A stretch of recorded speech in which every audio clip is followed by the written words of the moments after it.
Chris. Hey, Rich. Where are you watching the game tonight? Home? Absolutely home. Okay, locked in? Locked in. Sarah with you? Yep. She has a conference call at 6:30, so she'll probably check out later innings. So that'll already be an hour and a half after first pitch. Yeah, so about middle innings. So just be me and Cage checking out. Okay. He probably won't. I've got my mom coming over for dinner tonight. Oh. Nice. That has nothing to do with the wild card. It's just, we have a once a week thing for her to at least hang with the kids for sure. That's always on the schedule. Yeah, what do we got? I'm going to be grilling burgers. Oh, yeah. So, I'll be peeking into the office TV right near the grill. Yep. And then I'll probably have to turn to some sort of radio as I drop mom back to her spot. Yep. Then I'll be locked in the late innings. Hopefully it'll already be over. The question is does Stanton hit one over the Green Monster again? Like tonight. Into the night. Yeah.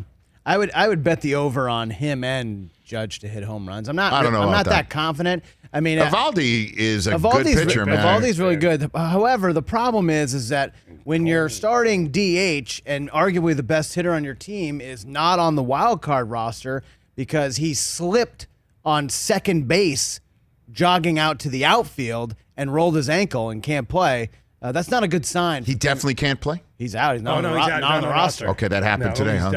Okay. Not a great sign. Neither is their best player in many ways in the month of September in Jose Iglesias because he was ineligible. He was picked up after the deadline. Right.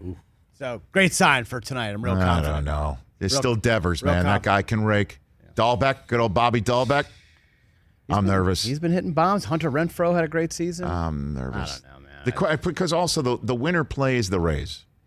And they're going to let me just say this. Let me just say this. Good. I want to get something off my chest here. I love watching how multi-dimensional and functional these Rays players are. They all field. They all hit. They're all situationally smart, right? Most of them are fast. They can do it all. And they're all interchangeable and fungible, which lends itself to the Rays' style of play. Just absolutely head over heels in love with the metrics that I cannot stand. I cannot stand it. It's tough to beat, man. It's tough to beat, but they're always going with their openers and their closers, and then their 5 pitchers in between who all throw 100 miles an hour. Right. And then when Joey Gallo comes up, let's put 4 outfielders. The base hit that Rizzo came up with to set up eventually the Judge walk-off winner on Sunday was a screaming line shot into right field that was almost caught by the second baseman placed in mid-right field. Right. I mean, it was one of those, like, that's a base hit off the bat, and it's like, oh, my God, the guy who was placed perfectly to go catch it in the middle of right field almost got it. And the one time that Gallo got up that almost gave him a run event, earlier on, was when they had 4 outfielders, and he just laid down a bunt and put runners on first and second, and the Yankees couldn't make them pay. I just hate that style of baseball. The thing that and I know you're bothers allowed me- to shift and you're allowed to do whatever. I just can't stand it, man. Yeah, the Rays teams, they strike me very similar to the A's teams, the Billy Bean, the Moneyball teams. They're built for 162 game success, and then you just kind of throw that out the window because that doesn't translate to the way postseason baseball goes. I don't know, because tonight you're going to see, if Cole or Evaldi struggle in the first 2-3 innings, out they come. Everybody's alert in the pen, But this is a one-game playoff situation. I understand that, but that's the way they play. They're going to play every game they play every game that way. They play every game that way. I just can't. I don't think they have a shot to win. I don't think they're going to win. The World Series. The Rays. So that's an issue. Whoever wins this game does play a 100-win team in the Rays, who play the metrics and the numbers and the odds and all of that stuff, and I just can't stand it. But it's tough to beat. Here's the one thing that's good. Put up the tweet. Here you go. Angel Hernandez will be on the umpire crew for the NLDS. Thank God. NLDS, not the ALDS. You know what? You know whose problem that is? It's the problem. It's the problem of whoever wins the National League Divisional Series to take on the Giants. You don't have to take. You don't just have to take on the Giants, guys. The worst umpire of all time, and Angel Hernandez is doing the NLDS.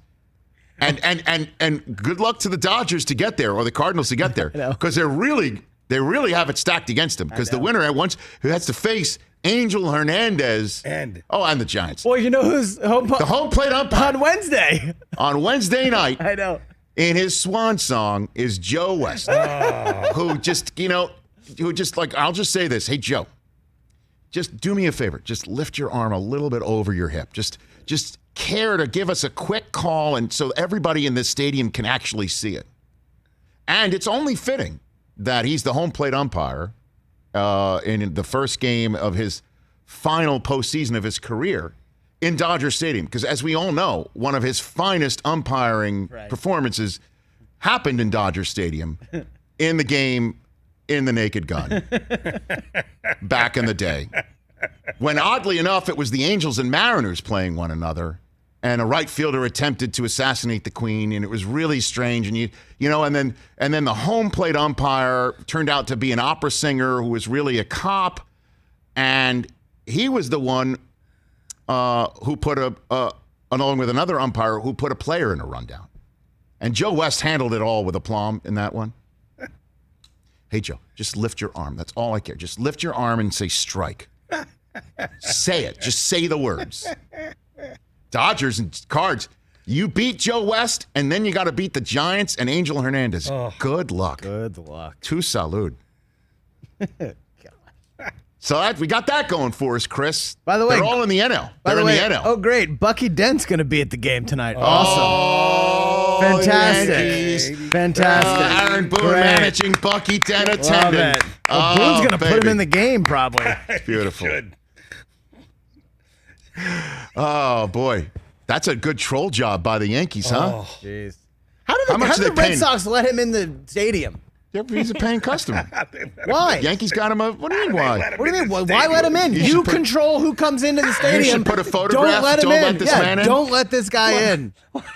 Hey, man, good for Bucky Dent. I don't know how much they're paying him because, as you know, I think George fired him at Fenway Park.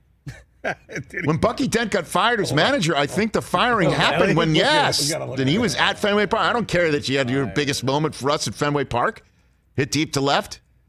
Game 163, 1978. I remember it was so big. My dad even knew about it. You know, my dad wasn't that big of a sports fan. He even knew about it. My parents let me stay home from Hebrew school that day to watch that game. I'll never forget it. We went and played baseball at the local school after the Yankees won, just because we were so excited. Also, here's something that would also never happen again. He was fired as Yankee manager at Fenway Park on April, June 7th. Oh, and it's June 7th, yeah.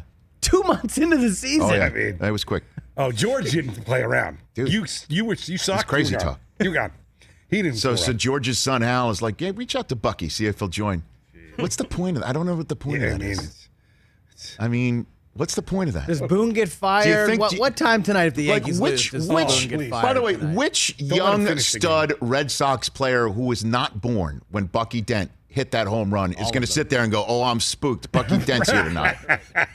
Which one?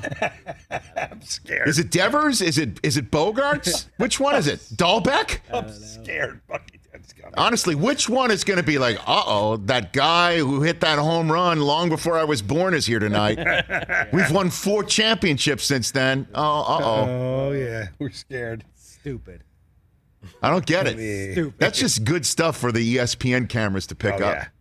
And they're gonna show that over and over again, like it matters, and like anybody cares. It's history. Yeah. You say sometimes you have Nobody to honor your in history. that game could play in the majors today. We were talking about that. Stop it. You have to stop that. No, it's only a few. Nobody in that 1978 game could play in the majors Maybe today? Yaz, and that's it. Stop. He was okay. Okay. He was Reggie Jackson played in that game. No, we said just Reggie. him. That's moron. it. Those two. That's it. Come on. Bucky Dent could have never played Please. in today's baseball. Hey, you watched all the way to the end. Thanks for that. Watch more right here.